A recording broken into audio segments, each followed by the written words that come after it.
Ich habe letztens ein Video auf unseren Kanal hochgeladen mit einem Ausschnitt aus einem Vortrag von Konrad Wein. Für diejenigen, die Konrad Wein nicht kennen, er ist ein ordinierter Prediger der Kirche der Siebenten-Tags-Adventisten. Und er ist Präsident von Adventist Frontier Missions. Es gibt auch Vorträge von ihm mit deutscher Übersetzung, wo er von Missionserfahrungen in schwer zugänglichen Ländern oder Ländern, wo das Christentum nicht willkommen ist, spricht. Der Vortrag, der momentan vor allem im englischsprachigen Raum unter Adventisten für Kontroversen sorgt, hielt Konrad Wein im August bei einem Camp-Meeting in Maine.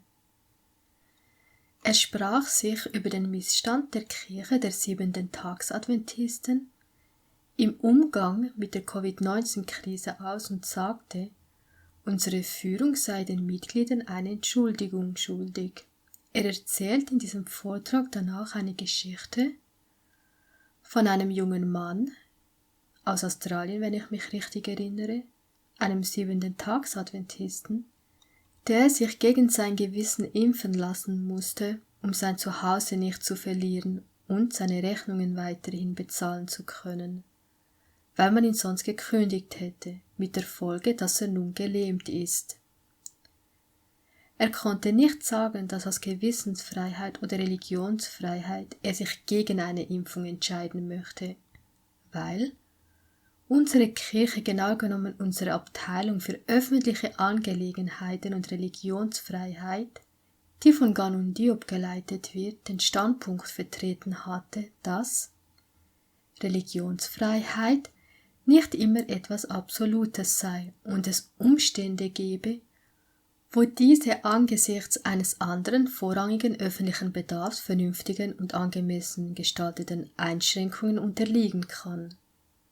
Auf diesen Missstand machte Konrad Wein in diesem Vortrag aufmerksam und macht auch den Vorschlag, dass unsere Kirche oder wir als Kirche für die Geschädigten einen Fonds einrichten könnten, um diese zu entschädigen oder zu unterstützen.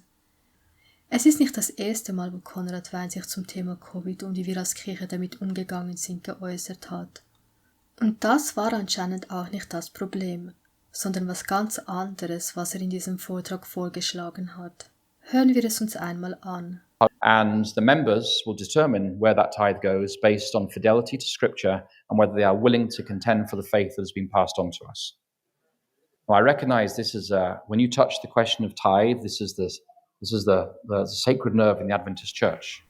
Adventist Today schrieb über Konrad Weins Vortrag am 19. August Folgendes. Präsident der Adventist Frontier Mission ruft Kirchengemeinde zur Umleitung des Zehnten auf. Bei einer Zeltversammlung sprach sich Konrad Wein, Präsident von Adventist Frontier Missions, für die Gründung einer parakirchlichen Organisation aus, die den Zehnten einbehält und die nur an jene Organisationen auszahlt, die sich dem Kulturmarxismus widersetzen und die Gewissensfreiheit in Fragen von Impfungen und Klimawandel verteidigen. Wein schien darauf aus zu sein, einen Kirchenbruch herbeizuführen. Ich werde jetzt nicht den ganzen Artikel lesen, weil es sehr viel ist und ich gerade etwas erkältet bin, aber den Link dazu findet ihr wie immer in der Infobox.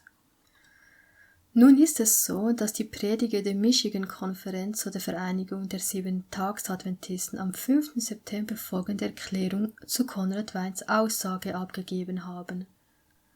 Konrad Wein darf nicht mehr an den Rednerpulten in Michigan erscheinen. Während einer Zeltversammlung vom 13. bis 17. August in Maine überbrachte Konrad Wein Botschaften, die Anlass zur Sorge geben und die Einheit und Integrität der Kirche der Siebenten-Tags-Adventisten untergraben. Die Folge der Reaktion darauf war dann auch, dass Pastoren der Michigan-Konferenz folgende Stellungnahme äußerten. Ich gebe den Inhalt dieses Briefes im Namen der Michigan-Konferenz-Administration und des Exekutivausschusses weiter. Als Leiter der Michigan-Konferenz sind wir der Mission und Botschaft der Kirche der Siebenten-Tags-Adventisten verpflichtet, während wir gleichzeitig die Einheit unserer Glaubensgemeinschaft bewahren. Im Einklang mit dieser Verpflichtung ist es wichtig, eine aktuelle Entwicklung anzusprechen, die unsere Aufmerksamkeit verdient. Während eines Camp-Meetings in Maine vom 13. bis 17. August übermittelte Konrad Wein Botschaften, die erhebliche Bedenken aufwerfen und die Einheit und Integrität der Kirche der Siebenten-Tags-Adventisten untergraben. Wir sind mit den von Konrad Wein geäußerten Ansichten überhaupt nicht einverstanden, einschließlich aber nicht beschränkt auf seine Aussagen bezüglich der Restkirche und ihrer Führung, der Gründung einer parakirchlichen Organisation und der Umleitung des Zehnten. Wir finden, dass seine Behauptungen im Widerspruch zu den klaren Lehren der Bibel und des Geistes der Weissagung stehen. Obwohl wir diese anhaltende Sorge mit ihm besprochen haben, haben sich seine Ansichten in öffentlicher Weise weiterentwickelt. Während wir diese Probleme weiter bearbeiten, wird ihm der Zugang zu den Kanzeln unserer Michigan-Konferenzkirchen verwehrt. Konrad Wein wurde aufgrund seiner Äußerungen betreff Parakirche und Umleitung von Zehnten von der Kanzel verbannt. Redeverbot in allen Kirchen der Michigan-Konferenz. Auch wurden sämtliche seiner Predigten und Vorträge, die man von ihm bisher auf Audioverse sich anschauen konnte, entfernt. Audioverse ist eine der größten Streaming-Plattformen der Siebenten-Tags-Adventisten. Es waren nicht seine Bedenken und Äußerungen bezüglich Covid, sondern weil er von einer Parakirche und der Umleitung von Zehnten sprach, die zu seiner Verbannung führten. Konrad Weins Bemerkungen diesbezüglich wurden und werden jedoch aus dem Kontext gerissen. Leider wurde die beabsichtigte Bedeutung von dem, was er sagte, nicht richtig wiedergegeben, was nun zu solchen Fehlinformationen führt. Denn, wie wir aus diesem Ausschnitt sehen können oder sehen konnten, bezog sich Konrad Wein, als er das sagte, auf eine Zeit der Verfolgung in der Zukunft während der Krise des Mahlzeichen des Tieres. Er spricht von einer Möglichkeit in der Zukunft unter bestimmten Umständen. Er sagt nirgends, dass wir eine neue Kirche gründen sollen und den Zehnten dort geben sollen. Wenn man wirklich darauf Acht gegeben hätte, wovon er wirklich sprach und in welchem Kontext er davon sprach, dann gäbe es jetzt dieses Missverständnis gar nicht. Konrad Wein sprach davon, dass wenn der Staat den Adventisten den Rechtsstatus entzieht, alle treuen Menschen Gottes, die das Mahlzeichen des Tieres nicht empfangen wollen, in einem Untergrundnetzwerk von Laienhauskirchen arbeiten werden, weil die Gesetze des Landes gegen uns sein werden. Zu Recht sprach er auch davon, dass wenn man über den Zehnten spricht, der Nerv der Kirche der Siebenten-Tags-Adventisten trifft. Und er sollte Recht behalten. Well, I recognize this is when you touch the question of tithe, this is the sacred nerve in the Adventist Church.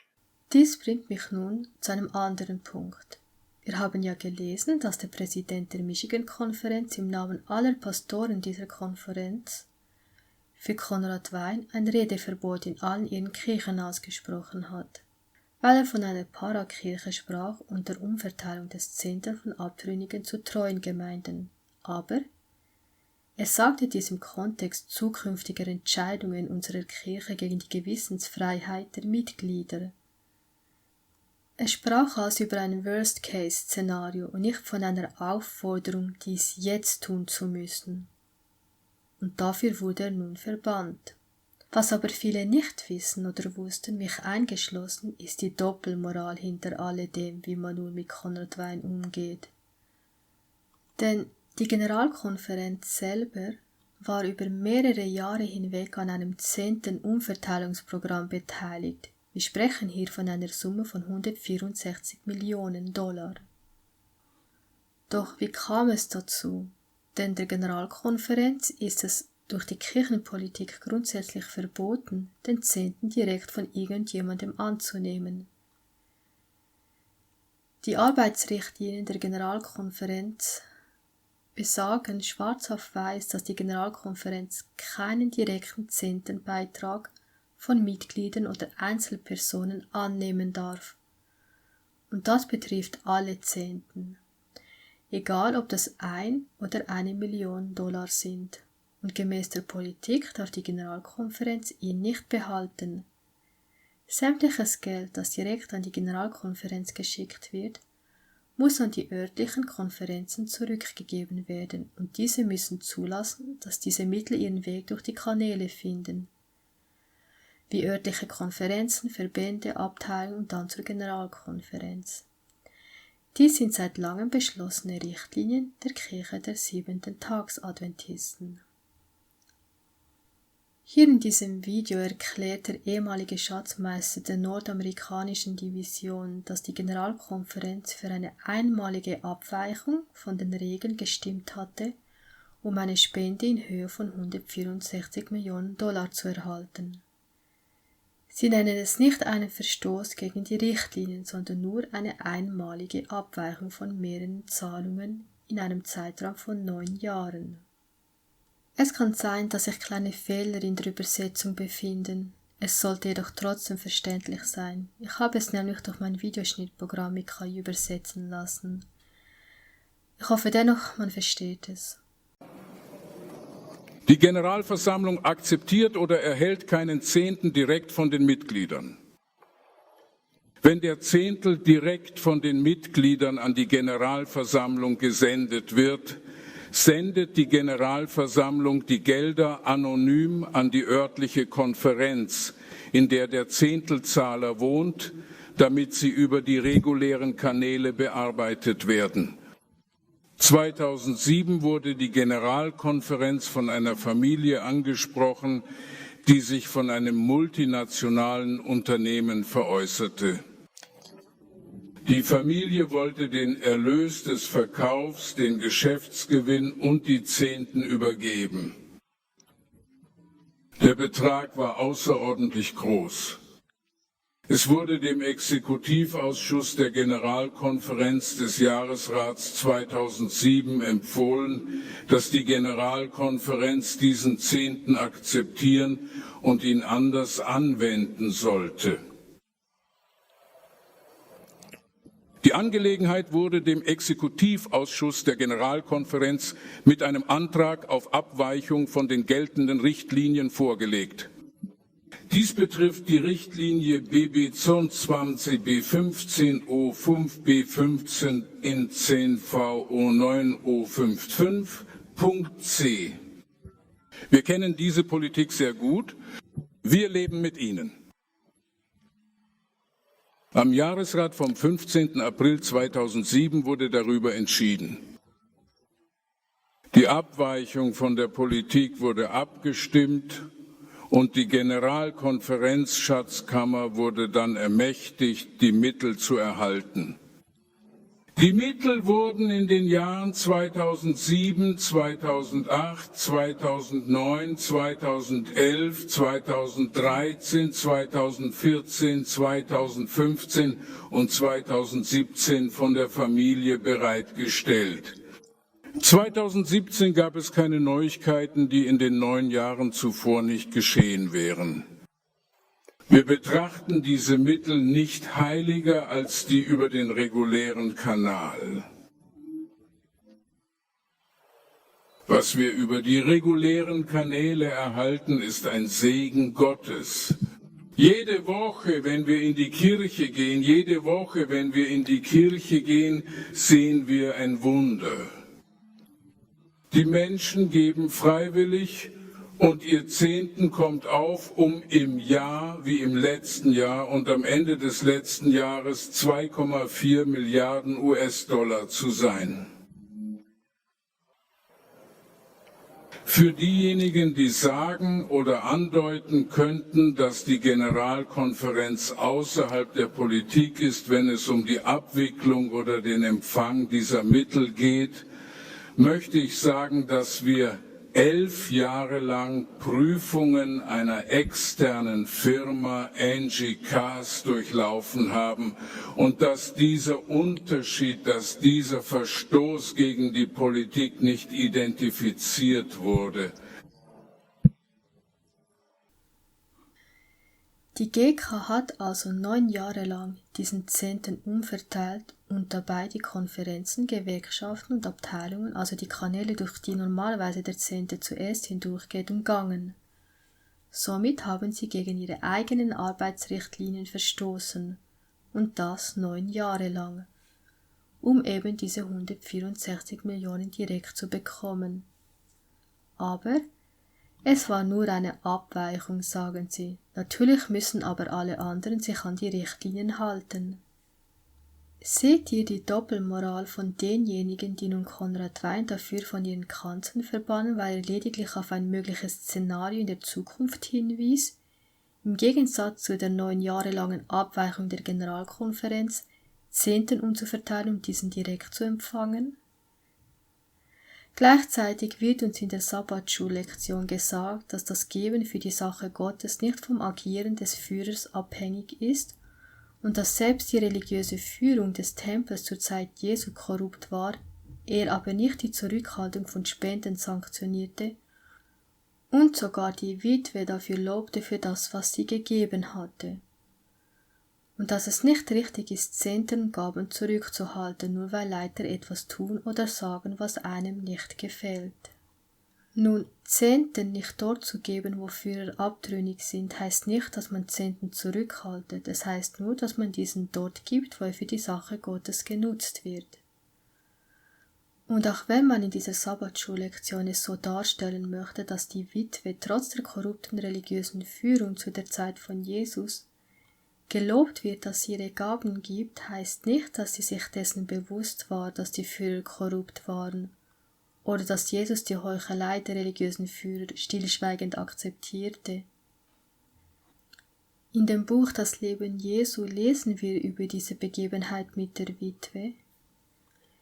Aber Jesus kannte ihr Herz. Sie glaubte, dass der Tempeldienst von Gott eingesetzt war, und sie zeigte sich eifrig bestrebt, alles ihr Mögliche zu tun, um ihn zu unterstützen.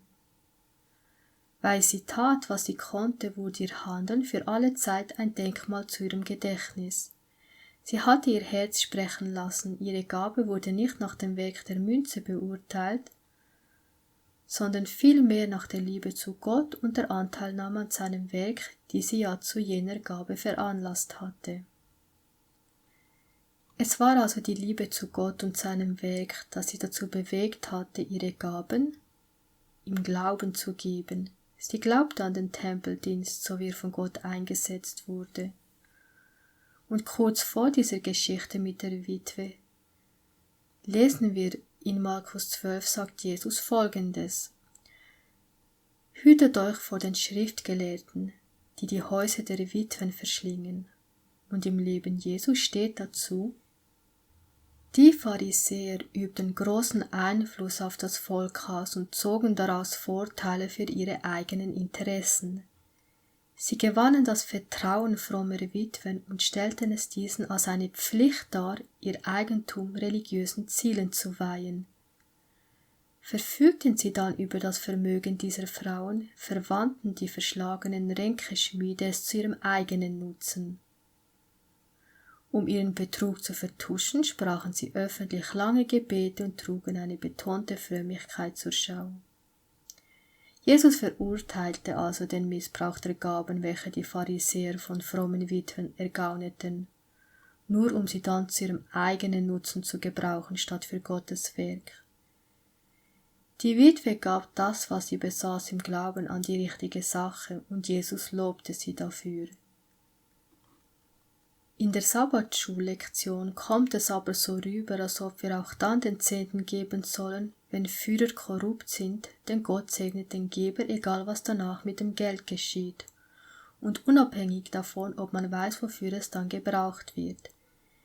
Die Hauptsache ist, du gibst deinen Zehntel treu dort weiter, wo du bist, ohne Abweichungen. Aber der Geist der Weissagung sagt uns, dass es eine schlechte Politik ist, aus der Schatzkammer Gottes diejenigen zu unterstützen, die seinem Werk wirklich schaden und den Standard des Christentums ständig senken. Und was ist mit Predigern, die heutzutage nicht mehr die Dreiengelsbotschaft verkündigen? Hier bei einer Veranstaltung der New Life Church in Nairobi zum Tag oder zum Thema der Religionsfreiheit. Und selbstverständlich, wenn die Leute mich fragen, was du predigst, sind es die Botschaften der 3 Engel. Und ich erwähne, dass das, was ich predige, Jesus ist, weil Jesus die frohe Botschaft ist. Jesus ist das Evangelium. Fragt euch selbst, weshalb der Leiter der Abteilung für Religionsfreiheit sich dazu entschieden hat, dass er die 3 Engelsbotschaft nicht mehr predigen will. Und ob er dies überhaupt je irgendwann mal getan hat, ist nochmals eine andere Frage. Was ist denn in der 3 Engelsbotschaft enthalten? Die Botschaft des ersten Engels ist das ewige Evangelium, das der ganzen Welt verkündigt werden soll, jeder Nation und jeder Sprache. Und dass wir Gott fürchten sollen, denn die Stunde seines Gerichts ist gekommen. Und da wir wissen, dass der Vater alles Gericht dem Sohn übergeben hat, ist dieser Gott, von dem hier die Rede ist, Jesus. Des Weiteren ist die Botschaft des ersten Engels die, dass wir unseren Schöpfer anbeten sollen, das ist auch Jesus. Und wie zeigen wir, dass wir unseren Schöpfer anbeten? Indem wir Klimapolitik betreiben oder indem wir an seinem Tag, der ihn als unseren Schöpfer kennzeichnet, ruhen. Doch Gan und Dio will keinen Jesus, der als Mittler im himmlischen Heiligtum für uns einsteht, verkündigen, denn die Heiligtumslehre trennt uns von anderen christlichen Gemeinschaften. Die 2. Engelsbotschaft verkündigt, dass Babylon gefallen ist. Doch auch das möchte Gan und Diob niemandem verkündigen. Erst recht nicht die 3. Engelsbotschaft, die von der Annahme des Mahlzeichen des Tieres warnt. Denn wenn er dies tun würde, wäre er kein Freund mehr von all den anderen.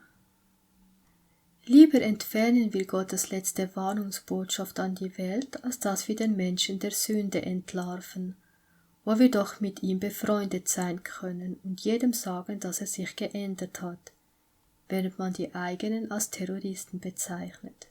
Über dem Katholischen, es hat sich 1965 geändert, wissen Sie, als Sie den Zweiten Vatikanischen Konzil haben, weil Sie eine Erklärung für religiöse Freiheit abgaben. Sie wissen, deshalb können wir Katholiken nicht nur verleumden, um zu sagen, oh nein, Sie sind nicht, Sie sind dagegen. Ja, historisch gesehen, wegen, wissen Sie, die Inquisition und so weiter war schrecklich und die Katholiken waren kein Vorbild. Aber das änderte sich 1965 mit dem Dokument Würdenträger Omani zum Beispiel. Aber um fair zu sein zum Katholischen, hat sich es 1965 geändert. Wissen Sie, als Sie den Zweiten Vatikanischen Konzil haben, weil Sie eine Erklärung für religiöse Freiheit abgaben, wissen Sie? Er darf in der Welt herumreisen und solch eine Botschaft verkündigen, während Konrad Wein, der zur Erweckung und Reformation aufgerufen hat, das Predigen in unserer Kirche untersagt wurde, nur weil er einen Vorschlag zum 10. gemacht hat. Betet also für all die Menschen, die in solch verantwortlichen Positionen stehen. Denn Gebet ist das, was sie und sicher wir alle in unserem Glaubensleben nötig haben.